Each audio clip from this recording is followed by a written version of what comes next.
쿠팡 고객정보 유출 사고의 배경에 쿠팡 자체 보안 시스템 허점이 있었다는 사실이 정부 관계자 발언을 통해 속속 드러나고 있습니다. 국회 현안 질의에서 조금 전에 전해드린 바와 같이 과기부 2차관은 해킹 공격자가 인증용 암호키를 악용해서 5개월 가까이 비정상적으로 쿠팡 서버에 접속해서 고객 정보를 빼냈다고 밝혔습니다. 취재기자를 연결합니다. 류환홍 기자, 인증키가 악용됐다는 사실이 정부 관계자 발언을 통해서 확인됐죠?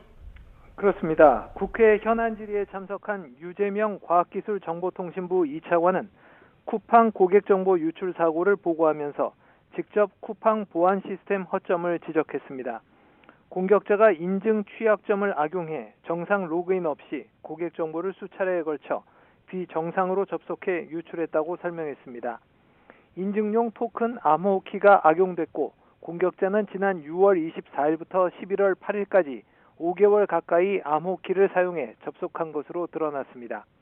공격자가 5개월 가까이 고객 정보를 빼내는 동안 쿠팡은 전혀 인지하지를 못했습니다. 정보 유출 용의자로 지목된 중국 직원이 인증 시스템 개발자였다는 점도 확인됐습니다.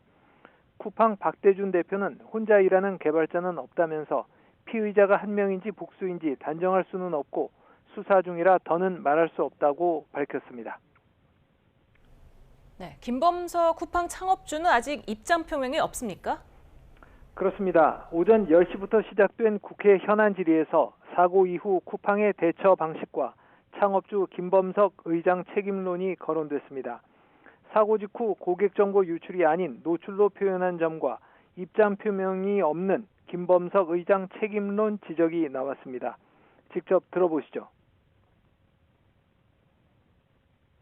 아무 생각 없이 유출이 아니고 노출이라는 표현을 써요. 저희가 좀 생각이 좀 부족했었던 것 같습니다. 사과할 의향이 없는 겁니까 그럼? 김범석 의장은?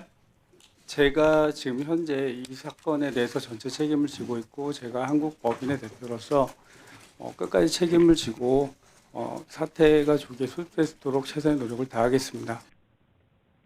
또 쿠팡에 부과될 과징금 규모가 1조 원대에 달할 것이란 발언도 나왔습니다.